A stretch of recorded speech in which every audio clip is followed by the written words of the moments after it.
Shalom. Selamat pagi Bapak, Ibu, Saudara. Terima kasih telah bergabung bersama kami dalam renungan harian Jemaat GKJ Bandung. Bersama kita akan mendengarkan firman Tuhan dan merenungkannya. Sabtu, 28 Januari 2023. Pembacaan Alkitab pada hari ini diambil dari kitab Filipi pasalnya yang ketiga, ayat 17 yang demikian. Saudara-saudara, ikutilah teladanku dan perhatikanlah mereka yang hidup sama seperti kami yang menjadi teladan bagimu.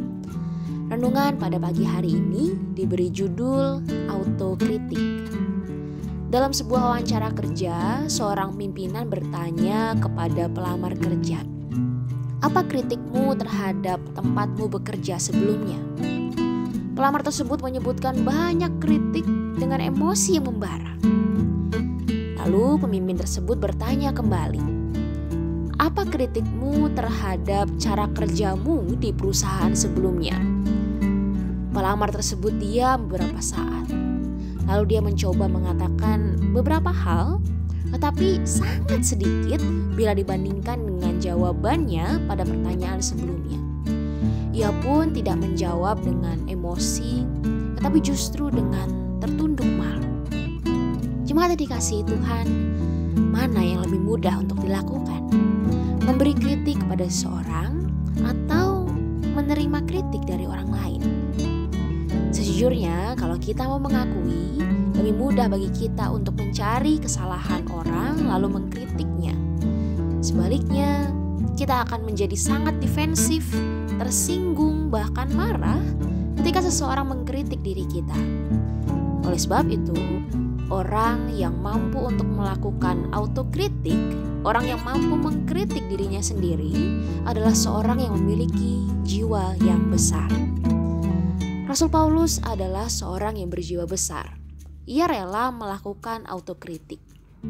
Ketika Paulus mendapati jemaat di kota Filipi mulai menyimpang dari ajaran yang sehat, ia tidak segan untuk menegur dan mengingatkan mereka. Namun demikian, secara terbuka Rasul Paulus pun berani untuk mengkritik dirinya sendiri. Pada bagian sebelumnya, dengan jujur Rasul Paulus mengakui bahwa ia pernah menaruh kepercayaan pada hal-hal lahiriah. Ia mengakui bahwa dirinya pun pernah melakukan tradisi-tradisi yang diakui oleh orang-orang Yahudi. Namun, pengenalan akan Kristus telah mengubah hidupnya. Atas dasar itulah, Paulus ingin agar jemaat di kota Filipi belajar dan mengikuti teladan hidupnya. Bukan karena sejak semula ia baik, melainkan justru karena pada masa lalu ia pernah berbuat salah. Jemaat yang dikasihi Tuhan, setiap orang pasti pernah melakukan kesalahan. Setiap orang pasti pernah menyimpang dari ketetapan firman Tuhan. Maka, seperti Rasul Paulus, mari kita belajar untuk mau mengakui semua itu, supaya kita bertumbuh menjadi seorang yang selalu rendah hati. Dalam autokritik yang kita lakukan, tersirat rasa syukur kita kepada Kristus yang telah mengubah hidup kita, sehingga kita dapat menjadi teladan yang mengarahkan setiap orang kepada terangnya yang kudus. Kiranya hati kita pun terbuka untuk menerima setiap teguran dan mengkoreksi kesalahan kita. Sebelum mengkritik orang lain, pastikan kita telah mampu untuk mengkritik diri kita sendiri. Mari kita berdoa. Ya Tuhan, kami mengucap syukur karena kebenaran firman-Mu mengingatkan kepada kami betapa pentingnya untuk kami bisa mengkritik diri kami sendiri.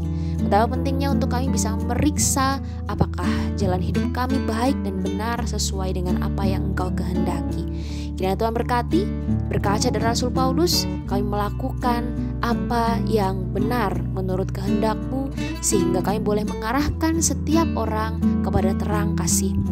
Terima kasih ya Tuhan, ke dalam tangan-Mu kami serahkan hidup kami. Amin.